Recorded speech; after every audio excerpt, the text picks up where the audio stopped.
हमें जो जन्म मिलता है वो 100 पीढ़ियों के पितरों की कृपा से मिलता है। ग्रह नक्षत्र अपना काम करते ही हैं, लेकिन हमें जानना चाहिए हमारा प्रारब्ध संस्कार क्या कह रहा है। कहते हैं शनि चढ़ गया, शनि उतर गया, राहु की दशा चल रही है, महादशा, अंतरदशा, प्रत्यंतर दशा, कभी मंगल भारी हो गया, कभी चंद्रमा हल्का हो गया। लेकिन अगर बात करें तो हमारे यहाँ के साइंटिस्ट चंद्रमा पर चढ़ बैठे होगा, एक गाय के लिए, एक कुत्ते के लिए, एक चौराहे पर जहाँ 4 रास्ते मिलते हैं। दोस्तों आज हमारे साथ हैं ज्योतिषाचार्य श्री लोकेश शास्त्री जी। आज इनसे जानकारी लेंगे ज्योतिष किस तरह से आपके जीवन में प्रभाव डालती है और किस तरह से आपके ग्रह बदलते हैं, क्या ग्रह बदलने से कुछ आपके जीवन में बदलाव आता है, आपकी दिनचर्या में बदलाव आता है। अगर ग्रह बदल रहे हैं तो उस समय पर आपको क्या करना चाहिए। तो सर नमस्कार। देखिए बात यह है कि ग्रह चाल तो अपना काम करती ही है, साथ साथ हमारा प्रारब्ध काम करता है, उसके साथ साथ खगोल शास्त्री अपना अलग मत देते हैं और न्यूमरोलॉजी भी एक विशेष काम करती है इस कलयुग में। क्यों कि हर चीज़ नंबर से है। आपके मकान का number, Aadhaar number, PAN number, mobile number, गाड़ी का नंबर, आपकी डेट ऑफ बर्थ, हर चीज न्यूमरोलॉजी में ज्यादा प्रभावी आज के समय पर। जैसा कि आप देख रहे हैं कि लोग कहते हैं शनि चढ़ गया, शनि उतर गया, राहु की दशा चल रही है, महादशा, अंतरदशा, प्रत्यंतर दशा, कभी मंगल भारी हो गया, कभी चंद्रमा हल्का हो गया। लेकिन अगर बात करें तो हमारे यहाँ के साइंटिस्ट चंद्रमा पर चढ़ बैठे, वो चंद्रमा के ऊपर ही चढ़ गए, उन्हें पर चंद्रमा क्या करेगा।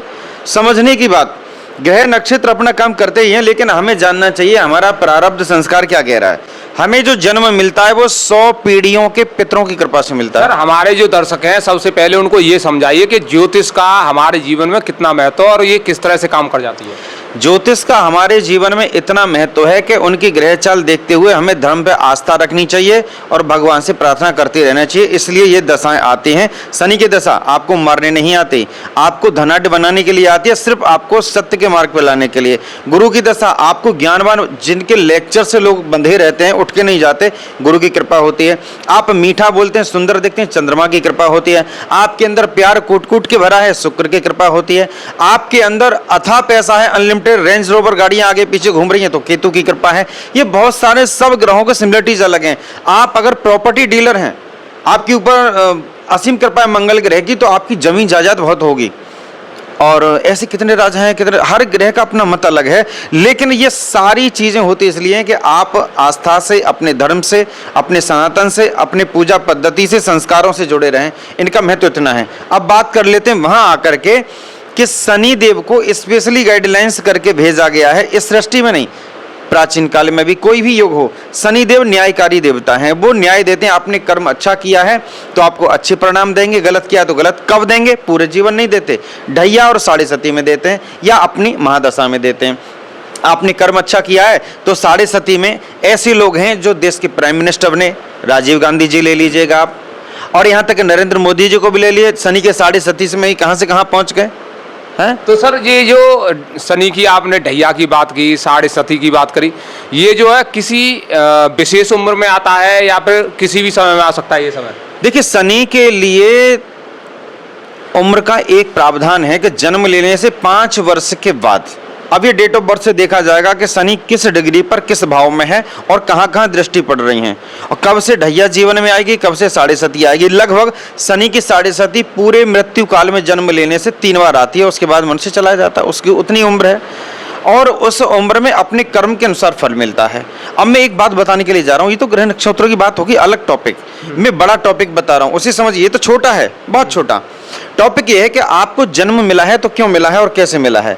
100 पीढ़ियों के आपके पूर्वजों के प्रारब्ध के कारण आपको ये डीएनए बना। डीएनए के बाद 21 पीढ़ियों के पितरों की कृपा से आपका शरीर बना, जो पहली निश्चित था कि आप इस दुनिया में आएंगे। माता पिता के संसर्ग करने से आप जब दुनिया में आ गए तो 7 पीढ़ियों के पितृ हर समय एक्टिव रहते हैं, जिनमें 4 पीढ़ी पिता पक्ष की, 3 पीढ़ी ननिहाल की माता पक्ष की मिलके आपके यहाँ मातृ दोष और पितृ दोष एक्टिव होते हैं और मातृ कृपा पितृ कृपा मिलती है आपके लिए। अगर ये दोष बन गए तो आपके जीवन में पैसे की समस्या, कर्ज की, रिलेशन की, मानसिक उच्चाटन, घर में कलह कलेश, ये परमानेंट रहेगा। इस पृथ्वी का कोई माई का लाल नहीं जो ठीक कर दे, कोई भी तांत्रिक हो, कोई भी सुर हो, कोई भी मठाधीश हो।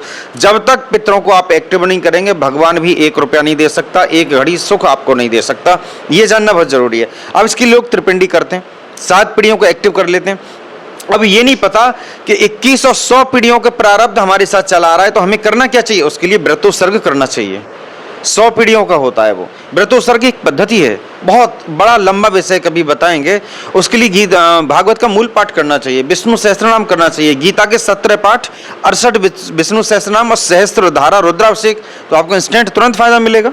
बहुत सारी चीजें हैं, तो हमको समझना जरूरी है। ग्रह दशा के चक्कर में जीवन को बर्बाद ना करें, कुंडलियां दिखा के आराम से रहें, भगवान का भजन करें, सब ठीक होगा। सर पितृ दोष की बात की है तो कुछ लोग कहते हैं कि पिंडदान कर दो, या फिर कुछ क्रिया बता दी जाती है कि मैं कन्याओं को दान कर दो, ब्राह्मणों को दान कर दो, उससे दूर हो जाएगा, तो उससे कितना लाभ मिल सकता है?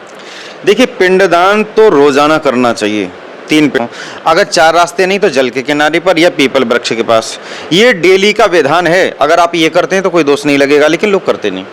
उसके बाद त्रिपिंडी और पिंडदान का प्रावधान श्राद्ध पक्ष में होता है, अमावस्या को होता है, तो भी सोचते हैं हमने ये कर लिया ठीक हो गया, तब भी नहीं होगा, क्योंकि आपको डीएनए मिला है, सरनेम मिला है, विरासत मिली है, शरीर मिला है जिनकी कृपा से, और आप डेली आनंद लें तो डेली उनको भोग देना ही पड़ेगा, पिंडदान आपको करना ही पड़ेगा, तब आपका जीवन सही होगा। सर जिस तरह से आप कह रहे हो डेली दिनचर्या में होना चाहिए पिंडदान, लेकिन कुछ लोग जो है घर से जब पहली रोटी निकलती है उस हिसाब से वो 2 या 3 रोटी या 1 रोटी निकाल के रखते हैं, तो उससे भी लाभ मिलता है कि पिंडदान के लिए जो व्यवस्था होती है आटे का लोहा बना के उसे दिया जाता है, उससे लाभ मिलेगा? देखिए, कभी भी रोटी से लाभ मिलता है, लेकिन बात करें कितना मिलता है तो 70 और 30% का फर्क रहता है। 100% अगर लाभ चाहिए तो पका हुआ आटा नहीं होना चाहिए, खोए का पिंड हो, आटे का पिंड हो या तिल का पिंड हो, कच्चा होना चाहिए। कच्चा होना चाहिए, इनका बड़ा महत्व है।